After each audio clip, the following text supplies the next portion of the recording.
Kalau misalnya seseorang melakukan tindak kriminal tapi dibela karena cantik, kira-kira gimana rasanya? Cerita yang mau aku bawakan kali ini merupakan kejadian beneran yang terjadi di Amerika. Ada seorang laki-laki anonim yang kita nggak ketahui nama aslinya apa, tapi kita sebut aja dengan nama John untuk mempermudah penyampaian cerita. Oke? Sama kayak laki-laki pada umumnya, John ini juga tertarik sama perempuan, tapi bedanya dia ini justru tertarik sama perempuan yang ada di foto mugshot. Oke, pasti ada yang bingung apa itu mugshot. Foto mugshot merupakan foto yang diperuntukkan untuk para narapidana untuk mengidentifikasi wajah depan dan juga wajah samping mereka.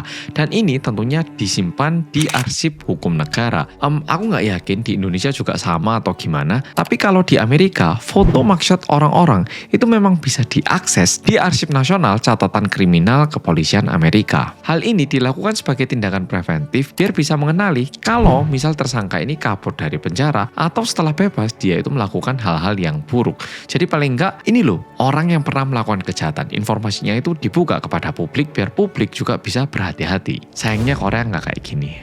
Bahkan di Korea udah melakukan kriminal pun di blur. Balik lagi, jujur mengagumi narapidana itu aneh. Tapi John itu sampai bikin satu akun di Instagram yang dia dedikasikan secara khusus untuk ngupload foto-foto si narapidana dilengkapi dengan alasan kenapa napi ini dipenjara. Jadi misalnya ngupload satu napi cewek terus di captionnya dia itu tulis penganiayaan ataupun pembunuhan ataupun penculikan ataupun DUI, driving under influence, ya kayak gitu tuh. Jadi memang cuma satu kata tapi bisa menjelaskan apa yang dilakukan sama cewek ini gitu. Tapi yang lebih mengagetkan adalah akun ini udah punya 2 juta followers. Bahkan udah centang biru. Dan sebenarnya akun ini nggak cuma mengupload foto dengan alasan penangkapan biasa, tapi John ini juga kadang suka mengupload video yang berasal dari bodycam polisi saat melakukan penangkapan. Dan semakin lama akun Instagramnya John ini semakin naik followersnya sampai dia itu kepikiran satu ide yang seharusnya jangan dipikirkan. Dia ini mikir kayaknya keren kalau aku bikin satu merchandise yang ada foto cewek-cewek napinya. Mungkin followerku bakal suka, bisa tak jual. Nah itu idenya. Merchnya ini bermacam-macam. Ada kaos, ada skateboard, ada boxer, ada topi, tank top, stiker, macam-macam.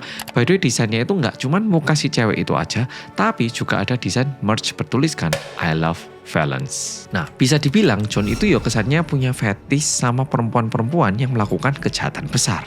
Mungkin dia lebih ngerasa, wah cewek-cewek ini maskulin. Mungkin.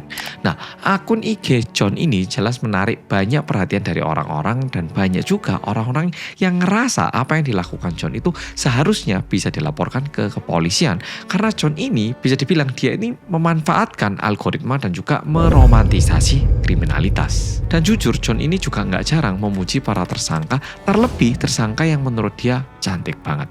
Dengan kata-kata kayak Prison B. Bahkan kadang John itu juga sampai ngerasa bahwa dia bisa memperbaiki perempuan ini menjadi orang yang lebih baik lagi. Nah masalahnya nggak cuma sampai di sini. Tadi kan aku ya bilang kalau para perempuan itu fotonya memang ada di website arsip kepolisian Amerika ya toh. Tapi sebenarnya mereka ini belum tentu bersalah. Jadi ditangkap, difoto, baru diperiksa. Bukan setelah dinyatakan bersalah baru difoto. Sehingga ada juga orang-orang yang bilang ini bisa jadi malah mengakibatkan dampak negatif.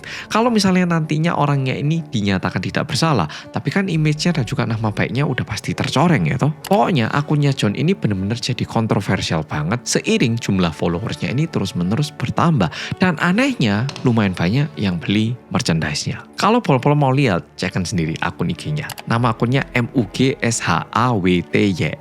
Lihatan dewe. Nah, kalau menurutku, kalau dibilang John ini pintar sih. Dia itu nggak ada modal apa-apa, bikin merch pakai muka orang, dan bisa mengumpulkan orang-orang yang punya fetish, dan dimanfaatkan uangnya. Speechless aku.